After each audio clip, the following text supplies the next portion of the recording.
Surprenante, improbable, décapante. Une animatrice hors norme, aussi percutante que l'actualité.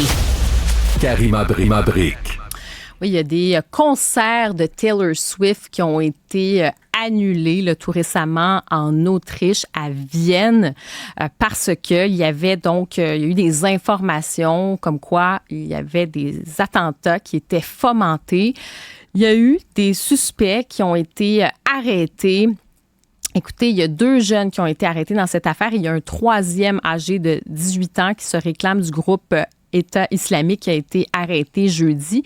Et l'âge des suspects, 18, 17, 19 ans. Et pendant ce temps-là, il y a aussi un haut responsable de l'ONU, ça se passait hier, chargé de la lutte contre le terrorisme, qui a exprimé son inquiétude face au renforcement de la branche afghane du groupe État islamique, qui est considérée maintenant comme la plus grande menace terroriste externe en Europe. Et l'entité donc qui serait capable de mener des attentats à l'étranger. On va justement faire le point sur cette menace terroriste islamiste, cette menace terroriste à l'étranger en ce moment, ce qui se passe. Et on va en parler tout de suite avec Mathieu Collin de la chaire de l'UNESCO en prévention de la radicalisation et de l'extrémisme violent. Monsieur Collin, merci d'être avec nous. Bonjour. Bonjour, merci de me recevoir. Déjà, on va revenir à ce qui s'est passé du côté de Vienne, en Autriche. Vraiment, on parle de concert de la populaire, en fait, c'est la pop star Taylor Swift, qui est vraiment un symbole, et de se dire qu'il y avait des menaces, donc il y avait des attentats qui ont été déjoués. Quels sont les derniers développements dans cette affaire? Alors, comme vous l'avez rappelé, il y a 3 suspects, effectivement, de 17, 18 et 19 ans qui sont actuellement entendus par la police. Effectivement, l'un d'eux voulait commettre un attentat donc, à l'extérieur du concert, puisqu'on attendait 65 000 personnes à l'intérieur du stade, quasiment 30 000 à l'extérieur du stade. Donc, son projet était effectivement de mener une attaque à l'extérieur du stade, potentiellement effectivement avec des explosifs, puisqu'on a retrouvé des substances chez lui qui pouvaient éventuellement servir à la confection d'armes de ce type. Et donc, effectivement, maintenant, les enquêteurs essayent de déterminer les profils, les motifs, les liens potentiels effectivement avec des groupes ou des cellules plus ou moins organisées. Et donc c'est une enquête qui est toujours en cours effectivement et dont on attend le développement. Oui, tout à fait. Donc on verra exactement comme vous dites qu'est-ce qui a motivé aussi le choix, parce que bon, est-ce que c'est simplement de dire on a ciblé un concert de Taylor Swift, il y a beaucoup de gens, puis finalement c'est un peu pour ça, ou au contraire, pas au contraire, mais aussi ça peut être un symbole. On sait que Taylor Swift, femme, une artiste vraiment, probablement l'artiste la plus populaire en ce moment, artiste féminine, le côté justement la cible, le côté américain, côté aussi femme émancipée, qui attire beaucoup, en fait, une jeunesse, littéralement la jeunesse du monde entier qui se déplacent pour aller voir Taylor Swift. Est-ce qu'on doit y voir quand même ce symbole-là? Alors, c'est une bonne question parce qu'effectivement, le mode opératoire des groupes terroristes, ce mode opératoire-là est déjà connu. Je veux dire, on se rappelle en 2015 des attentats du Bataclan, on se rappelle en 2017 l'attentat à la Manchester Arena qui est un concert d'Ariana Grande, le Crocus City Hall en 2024. Donc, est-ce que la question, c'est vraiment de savoir si c'est la figure même de Taylor Swift au niveau du symbole qui était visé, ou plutôt effectivement l'ampleur de l'événement et donc la visibilité médiatique énorme qui aurait bénéficié au groupe dans le cas d'un attentat réussi, et dans le fait même un attentat raté, en fait, bénéficie quand même à la visibilité du groupe et à ses capacités potentiellement de nuisance. Donc ça, c'est effectivement une bonne question. Pour les attentats du Bataclan, effectivement, le symbole derrière, c'était d'attaquer potentiellement une certaine idée de la vie culturelle occidentale, impérialiste, américaine, contre laquelle effectivement se bat l'État islamique et puis ses succursales. Maintenant, effectivement, l'enquête n'a pas encore déterminé si c'était, il y avait symboliquement une raison pour attaquer spécifiquement un concert de Taylor Swift dans ce cas précis-là. même si effectivement Taylor Swift, qui est cette grande star en ce moment. Et ce qui est particulier, d'ailleurs, quand on a regardé les éléments de l'enquête en ce moment, c'est qu'il y a un des suspects qui s'était fait embaucher par un sous-traitant aussi, une entreprise sous-traitante, donc là-bas, littéralement, autour du stade. Ça, c'est extrêmement troublant sur la question de la sécurité. Maintenant, est-ce que les employés qui travaillent pour ce type d'événement aujourd'hui, est-ce qu'on est en sécurité? Est-ce qu'il y a des contrôles maintenant de sécurité en sachant les risques terroristes qui existent? Alors, je ne doute pas qu'il y ait des contrôles de sécurité, mais en fait, l'enjeu au niveau justement des services de renseignement et de sécurité, c'est qu'il est difficile parfois de déterminer en fait si tel ou tel individu fait partie de groupes radicalisés en raison des manières, des méthodes de communication qui sont utilisées dans de tels groupes. On sait par exemple que l'État islamique au Khorasan, là, qui est donc la branche de Daesh, qui est donc la plus active et la plus menaçante actuellement, qui disposerait d'entre 4000 et 6000 membres armés, téléguide en fait énormément d'attentats depuis justement ces bases en Afghanistan en utilisant des messageries cryptées. Donc il y a moins de logistique qui est engagée en fait dans ce type de méthode-là. Et donc du coup, lorsqu'il s'agit d'un individu presque isolé qui utilise un téléphone portable avec des applications codées, cryptées, il est difficile pour les services en fait de renseignement de déceler un comportement suspect si le suspect n'en adapte pas dans sa vie quotidienne ou se trahit d'une certaine façon. Donc effectivement, ce mode d'opération téléguidé, encore reste-t-il à savoir si c'était effectivement téléguidé dans ce cas-là par l'État islamique au Khorasan, pose des problèmes de sécurité, des nouveaux problèmes de sécurité par rapport au repérage effectivement de personnes radicalisées. Et parlons de cette menace terroriste, notamment cette menace terroriste islamiste. Est-ce qu'elle est finalement en plein essor en ce moment? On a l'impression, puis je le disais d'entrée de jeu, on a vu en 2015 ce qui s'était passé avec le groupe armé État islamique. Il y avait eu plusieurs jeunes occidentaux, ou enfin plusieurs jeunes, justement. On avait même vu des jeunes Canadiens qui avaient voulu se rendre en Syrie combattre. On l'a vu en Europe. Il y a des enfants même qui sont nés de là-bas quand c'était cette période du califat. Ou cette tentative, à tout le moins, à l'époque. Et on avait l'impression que ça avait baissé un peu, que la menace s'était un peu dissipée. Est-ce qu'on assiste à un retour en force de cette menace terroriste?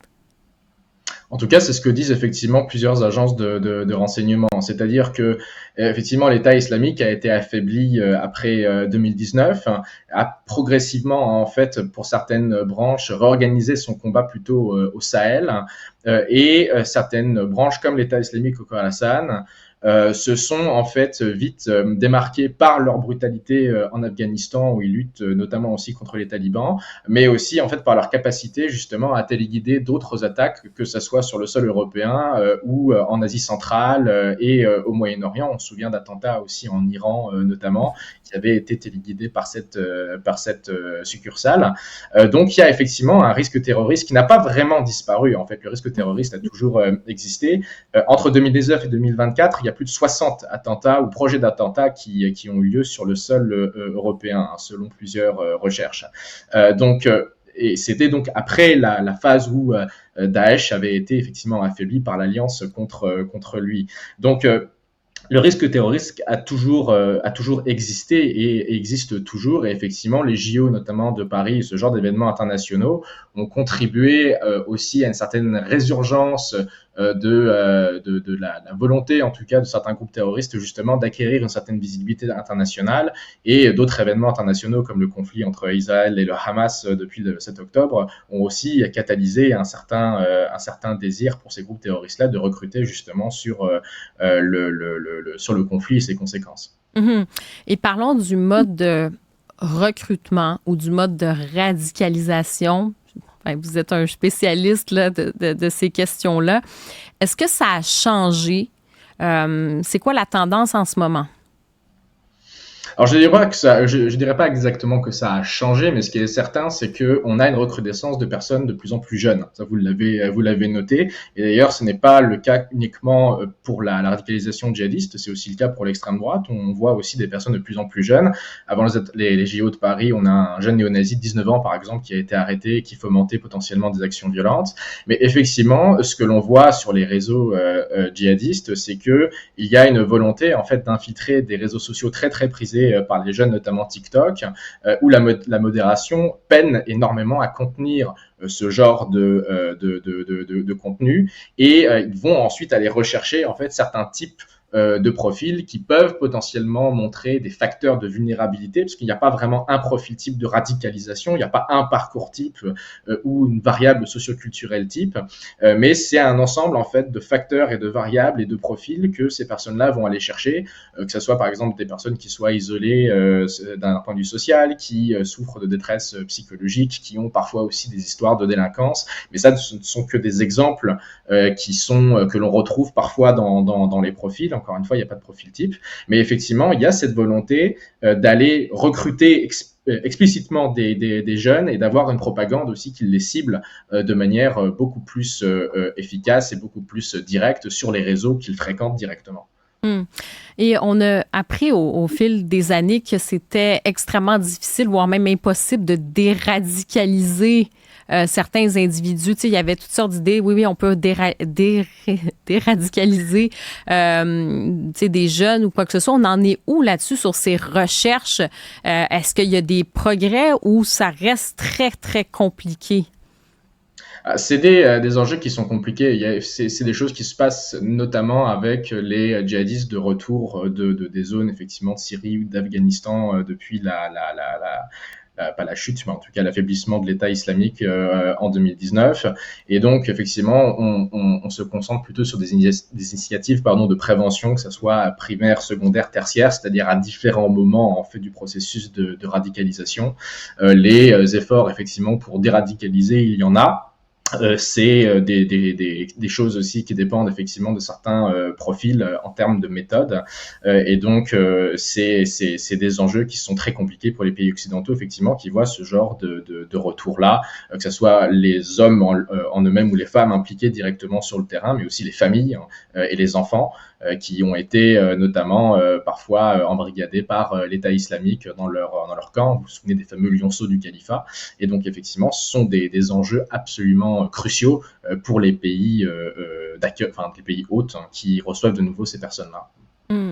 Et en terminant justement, comment s'organisent là, les renseignements, la sécurité dans les pays occidentaux pour prévenir ce type d'attentat? Donc, heureusement, cet attentat a été déjoué, mais en ce moment, face à ces menaces-là que vous mentionnez, face au fait qu'on va recruter de plus en plus par le biais d'Internet, mais de façon un peu cachée, ça devient compliqué. Alors, que peuvent faire justement les pays occidentaux pour se protéger?